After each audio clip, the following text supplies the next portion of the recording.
A la revolución no se le podrá imputar jamás haber asesinado un solo ciudadano, haber torturado un solo preso. Que en la historia de la revolución jamás se cometió violencia física contra las personas, jamás desapareció nadie, jamás fue nadie asesinado, jamás fue nadie torturado. Digan lo que digan los calumniadores al pueblo. Sin el socialismo, Cuba no sería un país en el que durante 42 años no se ha conocido la represión ni la brutalidad policial. Y aquí no podrían hablar de uno solo. Uno. Fíjese bien, no pueden hablar de uno. Ni pueden hablar de un torturado. De uno. Para eso que acusan a Cuba de violar los derechos humanos. Al país donde jamás se ha torturado un ser humano. Donde jamás se ha cometido un crimen político. La Convención de las Naciones Unidas contra la Tortura y otros tratos o penas crueles, inhumanos o degradantes, define como tortura todo acto por el cual se inflija intencionalmente a una persona dolores o sufrimientos graves, ya sean físicos o mentales, con el fin de obtener de ella o de un tercero información o una confesión, de castigarla por un acto que haya cometido o se sospeche que ha cometido, o de intimidarla o coaccionarla. A mí me dieron en 3 meses 20 electroshocks. 20 electroshocks. Lo primero que me hicieron fue ponerme una inyección y sacarme sangre por la vena, por el brazo. Ahí ya empecé la mente que no me daba muchas veces cuenta de lo que me estaba pasando. Ahí cuando me pusieron esa inyección empecé a ver pollos y gallinas y cosas de esas. Estuve 2 meses que estuve allí sin comer y sin bañarme. En 2 meses no me pude bañar, nunca me dieron agua para bañarme, ni siquiera para lavarme. Ellos inoculan enfermedad a los presos políticos, porque cuando los ven concluyendo la condena, lo de ellos es provocarle cualquier perjuicio que le limite después continuar trabajando en la oposición cuando saquen libertad. O te sacan loco o desgastado, o te inoculan una enfermedad. Cuando a mí me daban golpes, me decían, contigo la cosa es más fácil, porque tú no nos puedes ver la cara.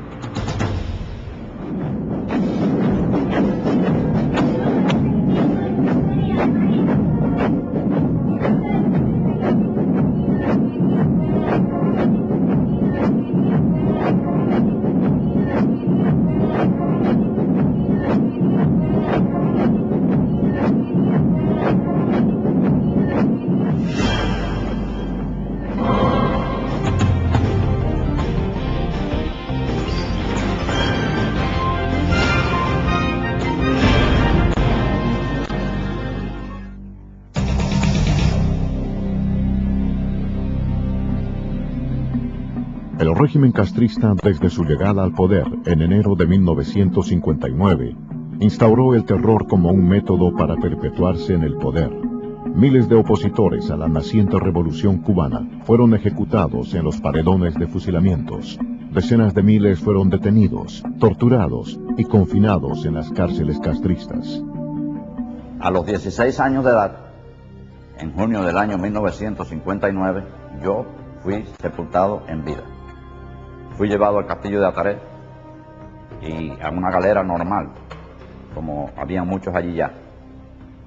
4 días después fui sacado de allí con 2 compañeros más, a los cuales no vi en 7 días, a partir del momento en que nos sacaron y nos metieron en gavetas. Esto es un orificio o una cavidad que tiene un fondo, o sea, una profundidad de largo. Yo calculo que entre 6,5 o 7 pies de profundidad, con una amplitud de, calculo yo, 2 a 4 pulgadas de márgenes después de mi cuerpo acostado, y una altura del doble, casi el doble de mi cuerpo, también acostado boca arriba. Imagínese usted una persona dentro de un féretro, con los pies estirados y los brazos estirado hacia los lados del cuerpo. En ocasiones, si se le cansaba, podía levantarlo y ponérselo encima del cuerpo, o sea, en la barriga, en las piernas, no más que eso. La cabeza no podía levantarla. Si levantaba la cabeza, tenía entonces el techo arriba, o sea, le daba al techo contra la cabeza. Para entrar allí había que entrar de espaldas. Ellos mandaban a uno que se metiera de espaldas y boca arriba. Y el piso, o sea, la superficie donde uno estaba acostado, tenía un desnivel, iba de menor a mayor. O sea, a medida que uno iba entrando, el cuerpo de uno se iba levantando un poco de la cintura hacia la cabeza. Y esta superficie estaba llena de unos minúsculos orificios, háganse la idea de un spring. Una vez allí, la puerta era una reja que cerraban por la parte de afuera con candado, por supuesto. Una vez allí acostado, abrían la llave y este spring de agua comenzaba a correr de arriba hacia abajo. Como había un desnivel, el agua no se quedaba estancada. El agua corría desde el cuello hasta los pies y salía por la puerta de entrada, o sea, por la cavidad de entrada. En esos 7 días no recibí alimento de ningún tipo, no tomé agua, la sentía, pero no la veía, la sentía en mi cuerpo entumido ya por el frío del agua, pero no la veía ni podía comerla, ni podía tomarla, perdón. Y en ocasiones traté de meter mi mano por debajo del cuerpo para ver si podía coger, pero ¿qué pasa? Que era un orificio muy pequeño, el agua me estaba dando contra la espalda y no había manera que yo pudiera sacar con el puño de mi mano un poco de agua para beber. A mediados de 1960 comenzó el proceso insurreccional en la región montañosa del Escambray, al centro de la isla. Rápidamente el régimen desplegó una tenaz ofensiva en la que participaron más de 60.000 efectivos. Se entablaron los primeros combates. Se arrestaron a varios guerrilleros, los que fueron cruelmente torturados en búsqueda de información. Caí preso y me tuvieron 28 años en la cárcel, y cuando caí me torturaron ahí en una poseta abajo del Topecollante. Querían que yo hablara o que dijera algo, que echara gente para adelante, algo de eso, y al ver que yo no hacía, me cogieron, me amagaron con una piedra y me tiraron por una poseta para abajo, a mí y a otro muchacho que estaba ahí. Y entonces me sacaron, cuando ya estaba muerto, ya me sacaron. Pero cuando vieron que yo no hablaba, me volvieron a tirar, pero ya el muchacho que estaba ahí conmigo no estaba ahí, me volvieron a tirar a mí solo. Cuando creía que que yo estaba ya ahogándome, me sacaban, me apretaban, me sacaban el chorro de agua. Cuando me bebían un poco, de nuevo para abajo, y ahí era, ahí, y me volvían a sacar y me volvían a tirar para abajo. No podía, ¿qué iba a hacer? Tenía que dejar que me llevara la piedra esa para abajo, y yo no sé, ya yo pensé que ya yo no iba a vivir más. Lo que uno piensa en la mente, aunque uno cuando va para abajo va pensando eso, ahí. Cuando empieza a tragar agua, desesperado.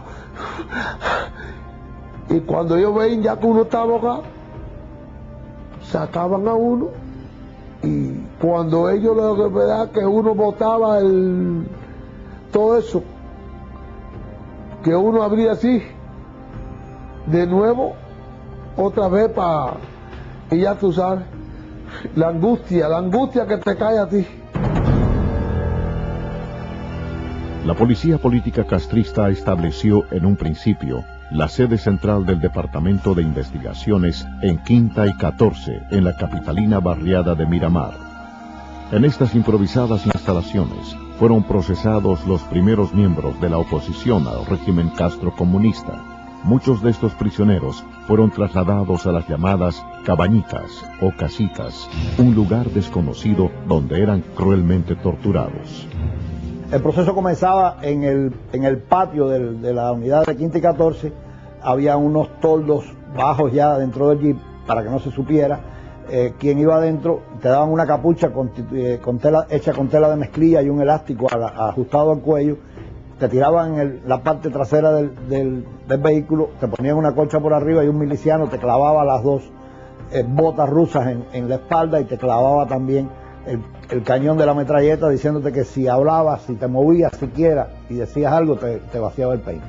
Ese vehículo daba una serie de vueltas dentro del área, tratando de despistarte para que no supiera dónde te iban a conducir, y también para evitar quizá que estuviera alguien siguiendo el vehículo y pudiera averiguar algo sobre el lugar de destino. Te bajaban a un sótano que estaba equipado con un equipo también de aire acondicionado más fuerte todavía, y allí completamente desnudo estabas hasta que perdías el conocimiento. Cuando ellos veían que tú dejabas de tener convulsiones y prácticamente perdías la razón, entonces apagaban el aire y volvías, te retornaban al salón. Esto es imposible decir cuánto tiempo pasaba, y ellos para, no sé si quitarse la presión o para hacerte ver que ya tú oficialmente eres un desaparecido, le hicieron llegar a un policía del barrio allí conocido en la versión de que la noche anterior a mí me habían fusilado, y le pidieron que como una cosa humanitaria se lo dijera a mi mamá para que no siguiera yendo de cárcel en cárcel y de lugar en lugar buscando, y que ya ella descansara. Y a mí, por supuesto, me lo dijeron que ya mi mamá estaba haciéndome misas y cosas porque estaba convencida que yo era un desaparecido oficial. Durante este periodo, cuando tú te resistías a confesar, te llevaban a los lugares predilectos que ellos tenían, porque tenían una selección de lugares. Había una piscina donde te llevaban, por supuesto siempre con la capucha puesta, y en esa piscina tenían una bolsa grande de lona donde te introducían, la cerraban y te tiraban a la piscina. Cuando suponía que tú estabas ya medio ahogado, te faltaba el aire, pues te sacaban, te decían, vas a confesar, y si decías que no, volvías para el agua.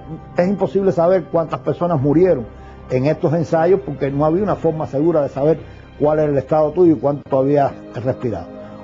Cuando ya ellos tuvieron lo que necesitaban de la causa, o pasó el tiempo que ellos habían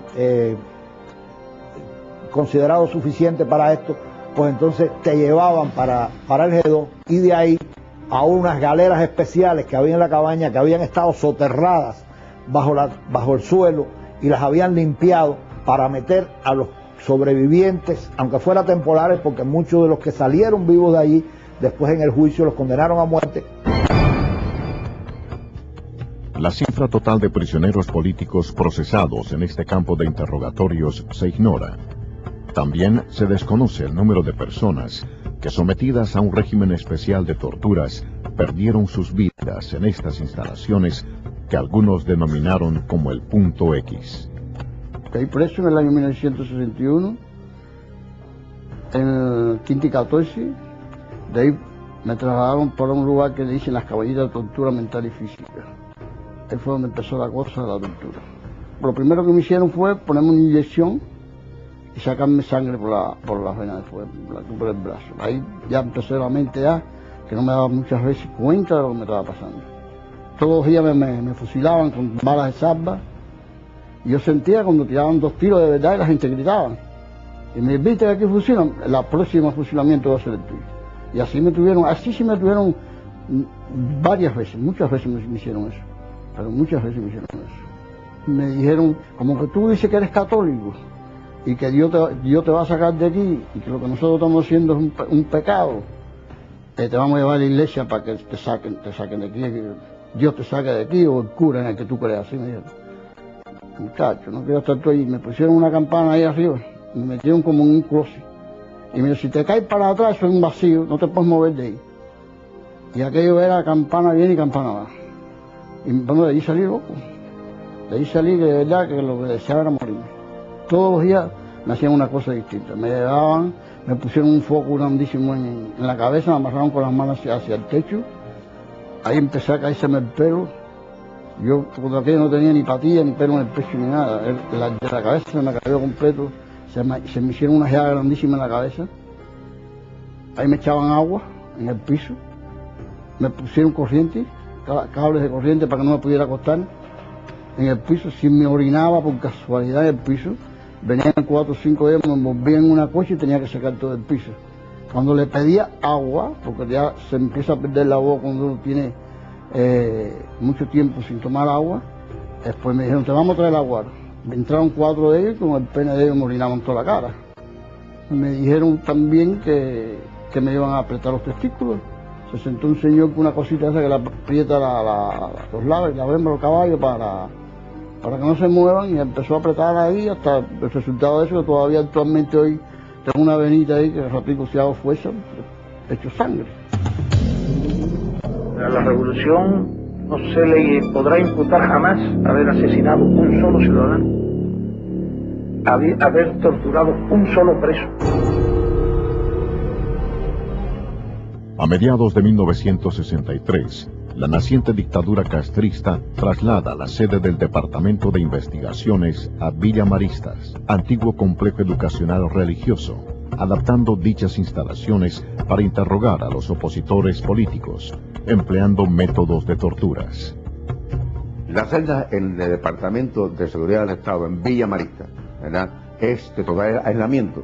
Es una celda que tiene escasamente 2 metros de ancho, con 6 placas de madera que se bajan para dormir las personas. Cuando las placas se bajan, en el espacio que queda en el medio apenas cabe una persona parada así entre ellos. Esta celda se encuentra al final, tiene solamente 2 rendijas, así en forma diagonal, que no se ve nada para afuera. Y en la parte delantera es una reja, es una puerta de hierro, que tiene sencillamente arriba un pequeño espacio con un foquito, nada más que nunca se apaga, por lo cual uno nunca sabe la hora en que se encuentra, el día en que se encuentra. Tiene un astillero donde los guardias vienen y le dan a uno la comida. Uno no sabe cuándo se la dan, si era la hora de comer, si era la hora de almorzar, no sabe cuándo. Para uno ir a sus necesidades, en la parte pegada a la puerta, hay un espacio en que tiene lo que le llaman los servicios turcos, un hueco para hacer sus necesidades, defecar u orinar. Y ahí mismo una pila que está como a un pie de ese hueco sanitario, donde tiene que tomar el agua uno cuando el agua viene, y una ducha cuando el agua de vez en cuando puede venir. Ahí te desaparecen. La familia no sabe dónde te encuentras, estás desaparecido hasta el tiempo que ellos entienden que te pueden darle a la familia el lugar en que tú te encuentras, y una visita tan pequeña como de unos minutos en lo que el interrogador no permite que hable más nada de cómo se encuentra uno y está escuchándolo todo. Cuando, por ejemplo, no podían sacarme la confesión de que ellos querían de un documento que habíamos publicado, en que había unos cuantos intelectuales escribiendo cosas en contra del régimen, pues en una de las sesiones pues prendieron a mi padre, y me dijo el individuo que mi padre lo habían detenido porque yo no confesaba lo que ellos querían. Ahí tuvimos un altercado que pues nada, nos vamos a las manos los dos. Pues no pudieron conseguirlo, pues entonces en esos casos, cuando uno tiene rebeldía para la confesión, hacen varias cosas, entre ellos, fue el caso que yo conozco en mi persona, te sacaban de esta celda y te ponían otra celda. Esa otra celda era una celda congelada, en que tú no tenías con qué taparte, el mono que te daban apenas te cubría el cuerpo, y ahí estaba en ese tiempo, toda esa noche, el tiempo que ellos quisieran, con un frío horrendo, donde realmente era insoportable aguantarlo, ¿verdad? Y eso era el cambio entre las otras cosas que te hacían para sacarte la confesión. Cientos de opositores cubanos fueron y son actualmente interrogados y torturados en las instalaciones de Villa Maristas y en otras similares diseminadas por toda la isla.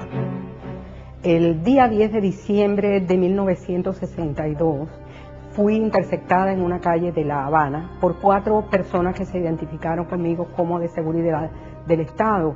Me levantaron casi en vilo, me metieron a empujones en un carro y me llevaron hacia Villa Maristas. Los interrogatorios eran en una habitación muy pequeña, se metían allí 4 hombres y yo sentada contra la pared, y aquellos hombres todos así con sus piernas hacia afuera, porque parece que ellos querían conquistar como mujer, y se insinuaban. Cuando vieron que mi posición era radical con ellos, pues me empezaron a decir que si yo no hablaba, decía lo que quería, pues ellos me iban a decir el sentimiento de ellos. Me dijeron que las mujeres como yo, a esa edad, que hacían contrarrevolución eran porque eran putas.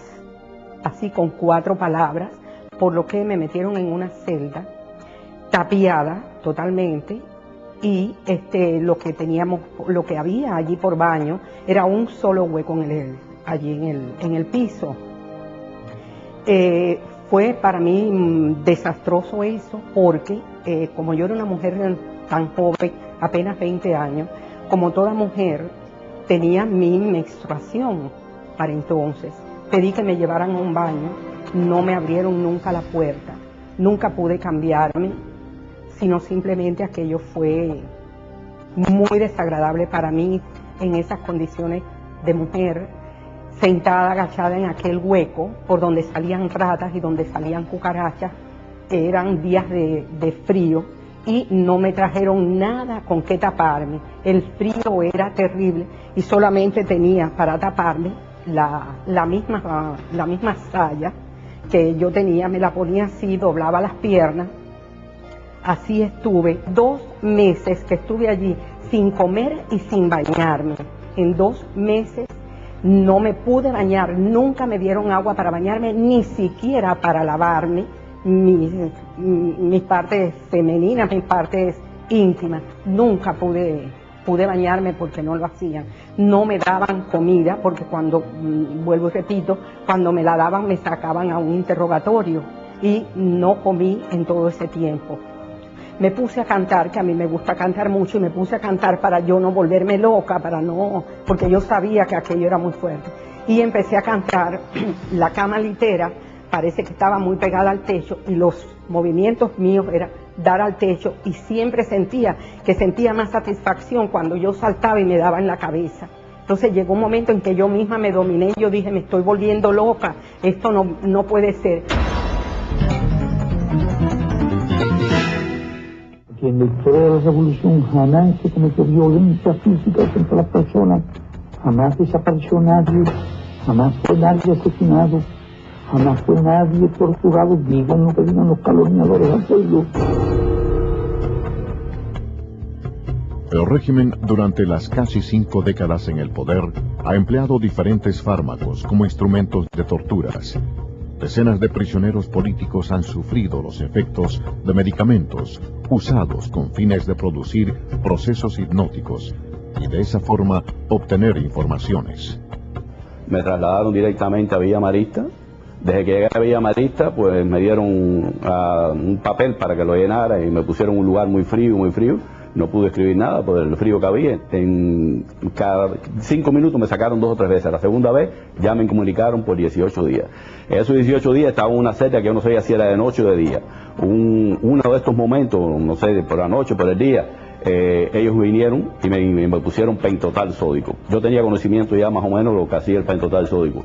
Cuando me pusieron esos, parece que me afectó las vías respiratorias, porque eso deprime el sistema nervioso central, deprime también la respiración, y me cerró un poco la glotis. Como yo estaba en una tapiada, yo empecé a darle golpe a la ventanita pequeña esa que estaba, porque me ahogaba, me faltaba el aire. Y entonces cuando abrieron la ventana, yo tiré las manos para afuera ahí, porque no podía, me estaba cayendo. Entonces abrieron la puerta y caí en medio de un pasillo ahí, como si fuera un animal. Entonces me arrastraron, vino un enfermero, se llamaba David, y entonces me estuvo reconociendo ahí en el piso, y así mismo me arrastraron y me metieron para adentro así, sin mirar más. Cuando estaba tirado en esa camilla, pues vinieron como 3 oficiales, que recuerde yo, a lo mejor fue parte de la parte hipnótica, porque esto tiene productos hipnóticos, un barbitúrico, y estaban frente a mí y decían, sí, él es.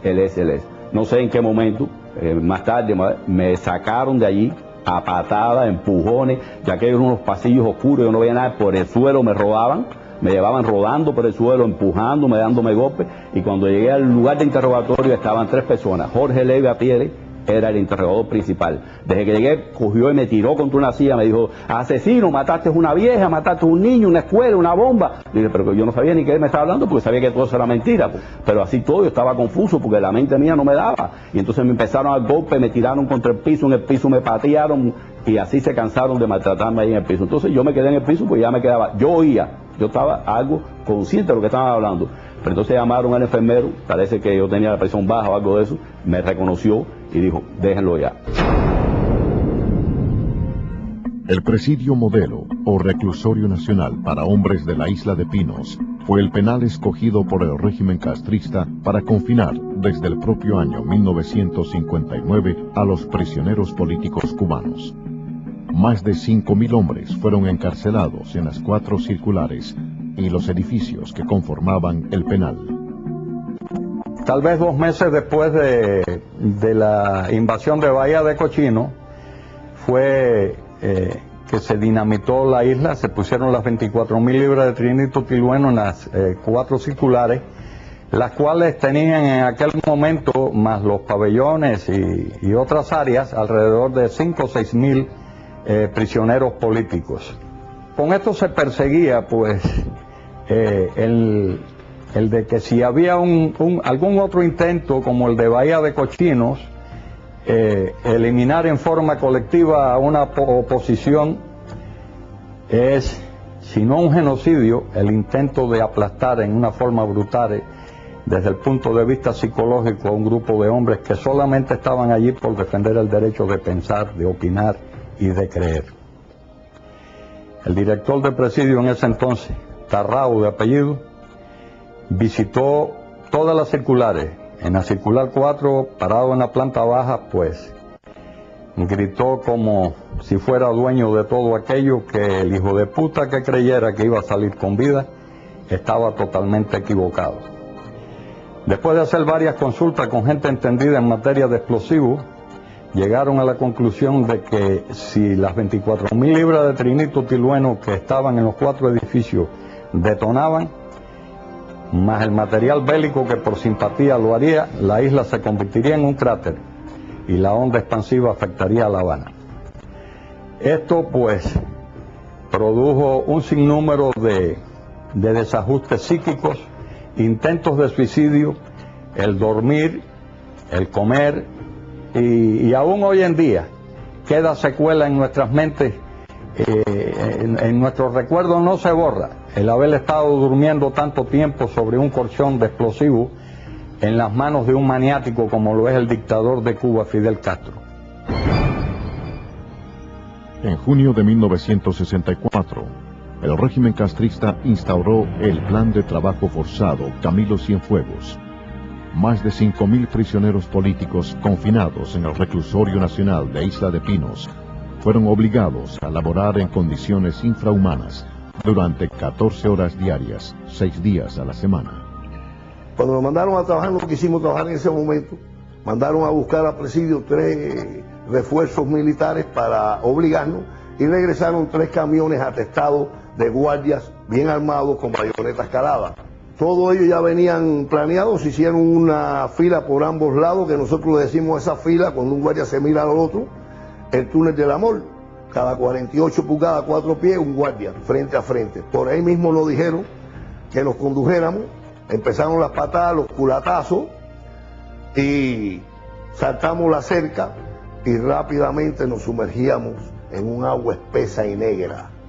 Ya nos empezamos a dar cuenta que estábamos en la famosa Mojonera, la laguna de saneamiento o de aguas albañales, que es lo que se hacía antes para cuando había una gran conglomerado y no había alcantarillado ni otras cosas donde botar toda esa serie de aguas usadas.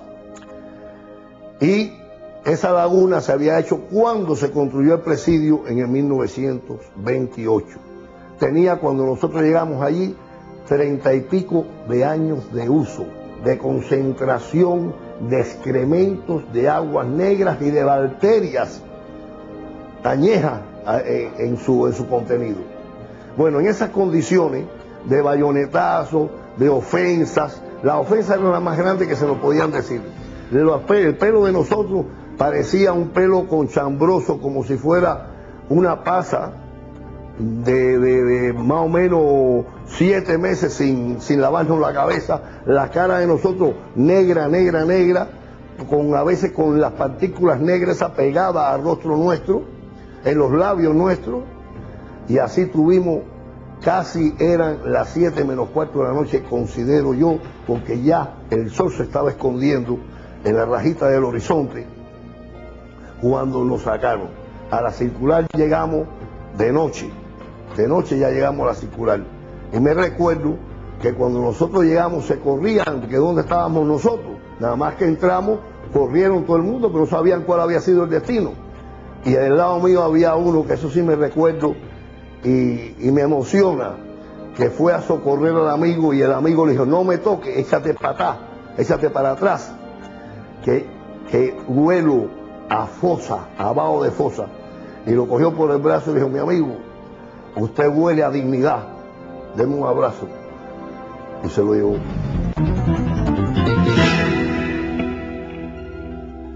En marzo de 1967, la dictadura decide trasladar a los miles de prisioneros políticos que se encontraban en el Reclusorio Nacional de Isla de Pinos y confinarlos en decenas de nuevas prisiones que habían sido construidas a lo largo y ancho de la isla. El régimen castrista siempre le ha negado la condición de prisionero político a los reos de conciencia cubanos. Fuimos trasladados de Isla de Pinos a las distintas provincias y a mí me tocó ir hacia Huica, próximo a mi pueblo, prisión que íbamos a estrenar. Nunca nadie había estado en ella. Al llegar fuimos obligados a quitarnos los uniformes amarillos para poner los uniformes azules de los presos comunes. Un grupo de nosotros se negó a aceptar ese tipo de medidas y entró en función un grupo de yocas del Ministerio del Interior para poner en práctica para lo que habían sido entrenados. Nos agarraron, nos maniataron pie y mano a la espalda, como se amarra a los cerdos para inmovilizarlos, y nos tiraron a los baños. De ahí, 3 horas después, nos llevaron a las celdas de castigo.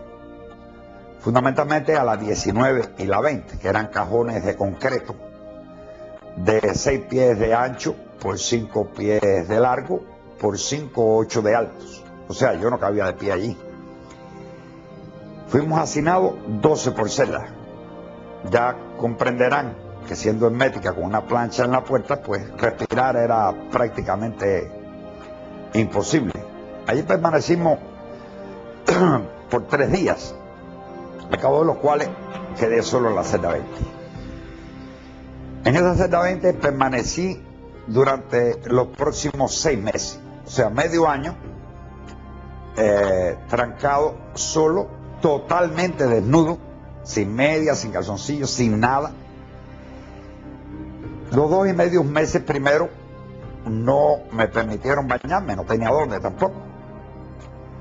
Y tenía que tomar agua del tubo que descargaba directamente sobre el baño turco, que es un hueco que hay en el suelo. Venían una vez al mes y me rapaban la cabeza. Sin embargo, no me cortaban ni la patilla ni el bigote, para que tuviera que tener patilla y bigote como si fuera un rebelde, entre comillas, comunista. Esta aventura en aquella celda culminó cuando un grupo de guardias vinieron a tratar de que aceptara la ropa azul de todas las formas y a negarme. Pues comenzaron a golpearme. Afortunadamente me dieron con un candado chino en la punta de una cadena en la cabeza y perdí la conciencia, no sentí el resto. Desperté en la dirección del penal, como es lógico, vestido de azul y amarrado los pies y las manos a la espalda. Durante sus casi 50 años en el poder, el régimen castrocomunista ha empleado los más crueles e inhumanos métodos de torturas. Decenas de prisioneros políticos cubanos han sido víctimas del denominado tratamiento psiquiátrico intensivo, comúnmente conocido como electroshocks o corrientazos eléctricos. Las salas Carbó Serviar, Córdoba y Castellanos del Hospital Psiquiátrico de La Habana, conocido como Mazorra, fueron testigos de estas criminales prácticas. A mí me dieron en 3 meses 20 electroshocks. 20 electroshocks. Yo te digo que los electroshocks me hicieron mucho daño, porque dicen las muchachitas, yo te digo muchachitas, eran las compañeras presas de las cámaras mayormente, que yo caí allí en el pabellón. No conocía a nadie, no sabía quién era y me pasaba el día con una muñeca de trapo en las manos. Lo más que yo sufrí de los electroshocks era el tiempo O sea, cuando ellos me llevaban a ver a los hermanos presos, cuando les daban los electroshocks, como a mí me lo dieron de castigo. A ellos en el salón que yo estaba era castigo para todos. Ellos eran amarrados con cadenas, a veces a tubo, arriba, con las manos cruzadas, los pies y las cadenas. Los mojaban con agua, con orines. Entonces, al aplicarles los electrodos, era mucho más fuerte.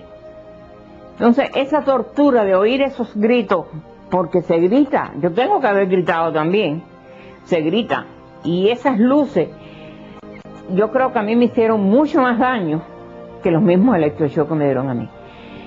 Los electroshocks que me dieron, es lo que te digo, cuando me tiraban en el piso, ya mojada, con orines o como fuera, como se lo habían dado a él, ya me aplicaban los electrodos. Yo sí sé que me los ponían aquí abajo, cerca de la vagina, me los ponían aquí, en los senos, y aquí.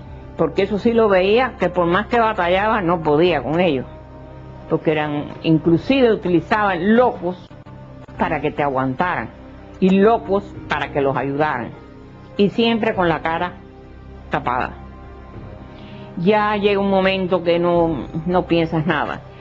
Cuando yo después salí, yo me metí, pasé casi 5 o 6 meses sin poder comer, porque al electroshock hay que poner un aislante, o debe ponerse, ni a ellos ni a mí. Entonces la lengua mía, la boca mía, dicen ellas que estaba destrozada. Yo te hablo de ellas porque son las muchachitas. Ellas me daban cucharadas de leche, cucharadas de caldo, porque yo no podía comer. Y loca que dice que a veces no se me podían arrimar. Sin el socialismo, Cuba no sería un país en el que durante 42 años no se ha conocido la represión ni la brutalidad policial. Estos tratamientos por estímulos eléctricos modifican el funcionamiento del sistema nervioso central. El régimen castrista ha empleado durante años dichas prácticas como método de tortura para intentar extraer de las víctimas información o simplemente para desajustarlas emocionalmente. La prisión provincial de La Habana, conocida popularmente como Combinado del Este, es otro de los centros penales donde se practican estas torturas. Caí preso en los primeros días de 1981. Me llevaron enseguida a la cabaña. Después entonces me tuvieron allí como casi un mes y me trasladaron al piso 3, del edificio 3 del Combinado del Este. Me llevaron al hospital porque estaba muy excitado, decían ellos, junto con 7 muchachos más, hombres que estaban ahí. Estando en el hospital, dice una psicóloga, la psiquiatra no había llegado, que estaban esperándola, vendría en una semana o 2, que era conveniente para tranquilizarme, darme electroshock, porque el electroshock me iba a poner tranquilito. Ese mismo día hicieron así, me pusieron en una fila, éramos 7, en una colchoneta en el piso. Los electroshocks, me dijo un médico que los hay el estímulo suave y fuerte. No sé si me dieron el fuerte, me parece que sí, porque yo quedé, en cuanto empezaron a darme un día sí, un día no, esos electroshocks, que yo no recuerdo ni el electrocardiograma, no sé si me lo dieron porque la memoria se me ha ido un poco de esa época, pero recuerdo que me acostaban, me ponían unos electrodos en la cabeza y en el momento que lo ponían decía muerde.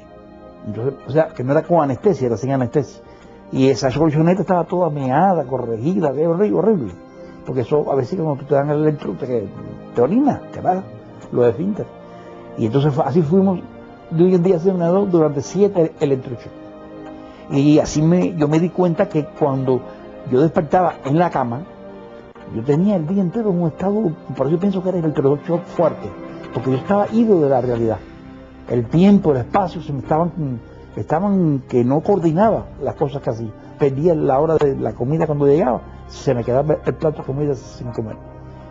Me he quedado con una cosa que todavía yo tengo, que es que me despierto con un estado de angustia y no tengo reconocimiento de mi identidad.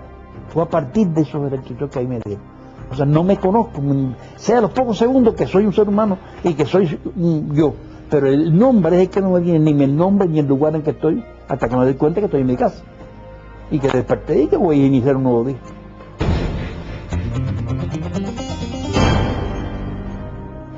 Varias decenas de prisioneros políticos dejaron sus vidas en las cárceles cubanas, víctimas de la represión de los carceleros del régimen. Otros, aunque corrieron mejor suerte, fueron mutilados y guardan en sus cuerpos las imborrables huellas de los tratos crueles e inhumanos recibidos. En el patio de la cabaña, en el año 1975, yendo a almorzar al comedor, nos paran y nos llaman, nos dicen que tenemos que ir en fila, cosa que nosotros nunca hacíamos. Todo eso era preparado para agredirnos. Al decirle que nosotros nunca íbamos en fila al comedor porque no era necesario, era un tramo de unos 40 o 50 metros, un militar de apellido Borroto me dijo a mí, póngase en fila. Yo le dije, nosotros no nos acostumbramos a ir en fila al comedor. Eso fue lo único palabra que me dieron entre él y yo.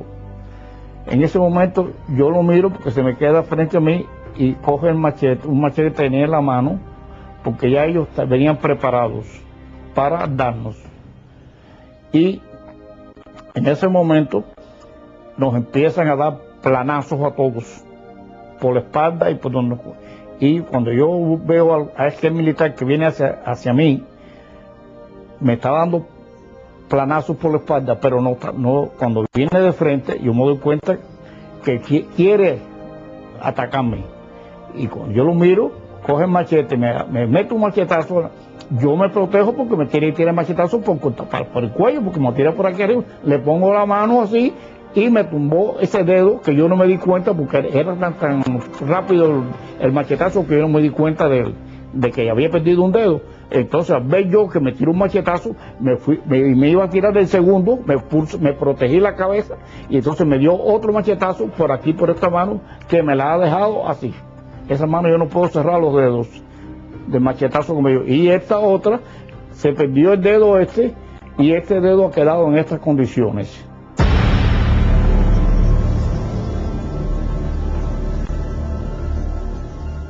La incertidumbre, la incomunicación, el no saber cuáles son los cargos imputados, es otro de los métodos de castigo impuestos por el régimen castrista a lo largo de sus cerca de 5 décadas de permanencia en el poder. Muchos opositores al régimen han cumplido años de confinamiento político, sin haber sido condenados por un tribunal. Cumplí mi primera condena como presa política en 1997. Allí tuve la amarguísima experiencia de pasar por una prisión tan conocida como Manto Negro. Después de haber cumplido mi condena en Manto Negro, pasé también por la seguridad del Estado del Centro de Investigaciones Villa Marista y Ciénaga de Agó, donde hubo de cumplir varios años sin siquiera ser condenada por un tribunal. Es decir, ellos decían que estaba bajo investigación, pero allí me tenían 6 meses, después me sacaban de Villa Marista y me llevaban para Ciénaga de Agó y 6 meses más, porque era el tiempo límite que tenían para tener una persona presa. En estas celdas de castigo yo conocí el lugar más siniestro del mundo. Era una celda pequeñita, la cama era de concreto, daban solamente una sábana y una colchoneta de trapo a las 11 de la noche y te la quitaban a las 6 de la mañana. No había espacio para caminar, para hacer ningún tipo de ejercicio, solamente un hoyo para hacer las necesidades. No te ponían agua, solamente la que ellos te traían en un vaso. Es decir, que te tenías que bañar cuando ellos querían, si no, no te podías bañar. No tenías agua para nada. Una abstinencia horrible. Y algo que me impactó mucho era la gritería de todas las demás presas. No nos veíamos ninguna, porque eran celdas muy pequeñas y totalmente tapiadas, pero sí se oían cómo gritaban. Gritaban porque le daba claustrofobia estar encerrada, porque no soportaban aquello, empezaban a darse golpes ellas mismas, trataban de partirse un brazo, de hacerse heridas para que las sacaran de aquellos lugares tan siniestros. Como única forma que ya me quedaba a mí en este caso de protestar contra tantas injusticias que estaban cometiendo en contra de mi persona, pues yo encontré una solución que era hacer una huelga de hambre. Definitivamente o me sacaban de la prisión o yo moría, pero yo sabía que yo no podía estar en un lugar como aquel porque no lo merecía, porque nunca había cometido ningún delito. Y así me declaré en huelga de hambre varias veces, arriesgando mi vida y mi salud, que todavía hoy en día hay secuelas, ¿no?, de todas esas huelgas de hambre que se hizo, pero era la única respuesta que uno podía en ese momento expresar. y no podrían hablar de uno solo. Uno. Fíjese bien, no pueden hablar de uno. Ni pueden hablar de un torturado, de uno. El empleo de la asistencia médica como método de tortura ha sido otra de las prácticas empleadas por el castrismo para amedrentar a quienes se les enfrentan. Decenas de opositores al régimen sufren las secuelas de esos ensayos, semejantes a los realizados por los nazis en el campo de concentración de Auschwitz.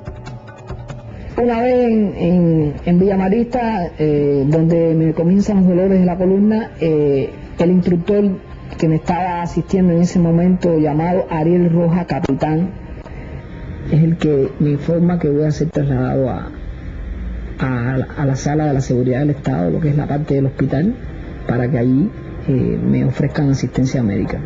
Una vez llegado a ese lugar, se entrevista conmigo un coronel, doctor, que se identifica como neurólogo, el cual me informa de que se me va a hacer una introducción de una sustancia química en mi columna vertebral que servirá como contraste para poder apreciar a través de ese contraste cuál es la causa de esos dolores por los cuales yo estoy atravesando.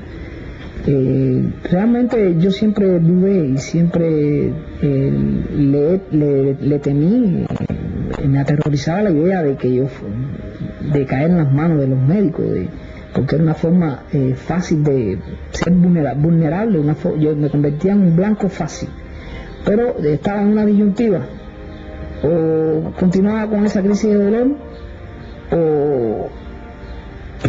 o me decidía a recibir la supuesta asistencia médica.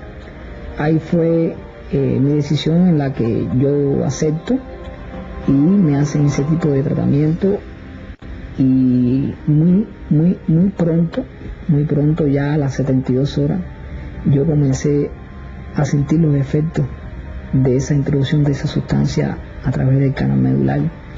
Empecé a sentir dolores incesantes, mucho más agudos de los que tenía anteriormente, y ya no solamente en la zona de la columna, sino que en la zona de la cabeza. Toda esa sustancia se alojó en el canal medular, actualmente aparece. Toda esa sustancia se me alojó en la zona del cráneo. Tengo toda esa sustancia calcificada en mi cráneo. Desde ese entonces pude apreciar categóricamente que esa sustancia o la asistencia que me ofrecieron en ese lugar fue la causante de haberme trastornado de sueño hasta el presente.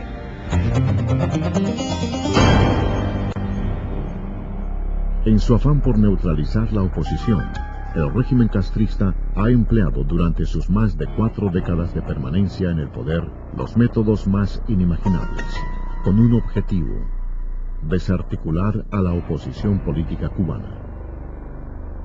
Y a mi esposo le dio un infarto. Lo llevamos para el hospital militar, que era el hospital más cerca que.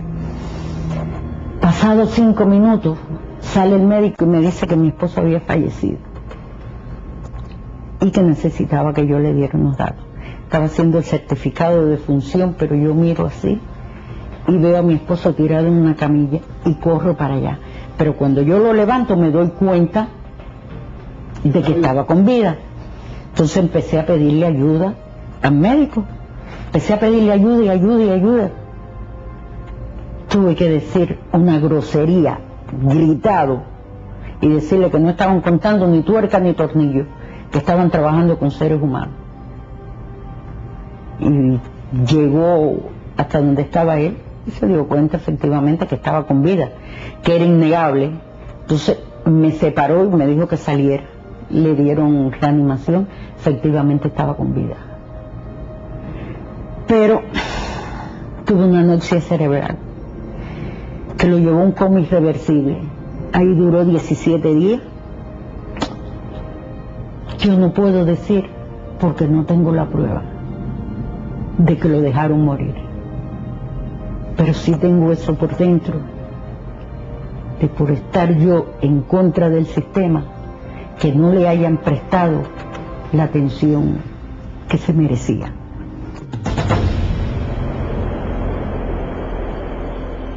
La policía política, sus escuadrones paramilitares, disfrazados bajo el nombre de Brigadas de Respuesta Rápida, han reprimido desde 1959 cualquier acto de respuesta o denuncia popular. Estas tropas, entrenadas por el régimen, han maltratado y torturado a los pacíficos opositores sin importarles su condición social, sexo e incluso limitaciones físicas. Se hizo la exhortación para noviembre de 2008.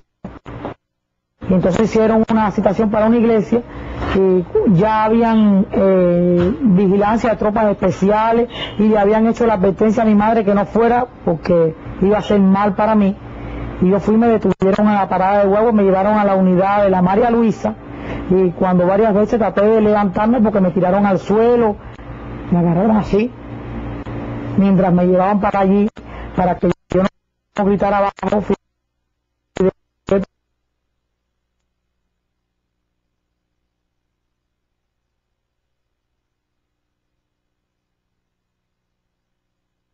Mano cerrada y una camisa de manga larga. Rico se me hizo una propuesta para que yo saliera de los derechos humanos, fue en el DTI cuando me detuvieron con Vicé. Pues entonces sí me hicieron una propuesta que si yo me quitaba de la oposición, pues ellos me iban a dar las oportunidades que no me dieron en mi niñez, de estudiar todo lo que yo quisiera. Y yo dije que cuando yo daba un paso hacia adelante, no daba ninguno hacia atrás, que ya era demasiado tarde, porque los malos tratos ya estaban hechos y eran una cosa imborrable en mi vida. Desde su llegada al poder, el castrismo ha enfrentado a quienes se les oponen política y pacíficamente. El régimen castrista ha empleado los más crueles, inhumanos y degradantes métodos de tortura para silenciar la voz de quienes reclaman el regreso de la democracia a la isla. Uno de los efectivos de la cárcel que más se destacó por reprimirme y por crearme situaciones difíciles a mí, que es teniente José Ruiz Collado, él en una ocasión manifestó públicamente y abiertamente que si yo lograba salir en libertad, salía con tuberculosis. Ellos inoculan enfermedad a los presos políticos, porque cuando los ven concluyendo la condena, lo de ellos es provocarle cualquier perjuicio que le limite después continuar trabajando en la oposición cuando salgan en libertad. O te sacan loco o desgastado, o te inoculan una enfermedad. 2 o 3 meses antes de yo salir en libertad, me hice análisis en la prisión de puto, me hice análisis de sangre, entre otros análisis, todos dieron negativo. Cuando salí en libertad, me hice análisis en el policlínico de mi municipio, en Camajuaní, y entonces me hice una placa también, y entonces la placa dio una lesión en el pulmón izquierdo, y el médico que me atendió de una forma que no es ética como un médico, porque me dijo que cuando miró la placa me dijo así mismo literalmente: coño, mi negro, qué fatal te pusiste, acabó de salir en libertad y se te olvidaron los carnavales de Camajuaní, porque esto que veo en la placa, si no es cáncer, es tuberculosis. Y entonces a partir de ahí me hice unos cuantos análisis y dio tuberculosis en codificación número 3. Este es el uniforme carcelario en Cuba, y el que fue entregado también en el invierno más crudo de Cuba, en el invierno del 2000. Esta es la camisa sin manga, sin cuello, todo el uniforme carcelario, entregado en el invierno más crudo del 2000, y con esta misma tela se produce en la caja de muertos en Cuba. Así que el mensaje que recibe tu subconsciente es que estás en un lugar que va camino a la muerte. De esos que acusan a Cuba de violar los derechos humanos, al país donde jamás se ha torturado un ser humano, donde jamás se ha cometido un crimen político. Miles de hombres y mujeres han muerto víctimas de la represión del régimen. 41 personas, muchas de ellas menores de edad, fueron asesinadas en la madrugada del 13 de julio de 1994, cuando tratando de escapar de la isla en un viejo remolcador, fueron embestidos por embarcaciones castristas frente a las costas de La Habana. En ningún momento nos dijeron que nos pararan, que nos paráramos ni nada. Ellos lo que hicieron fue echarnos agua.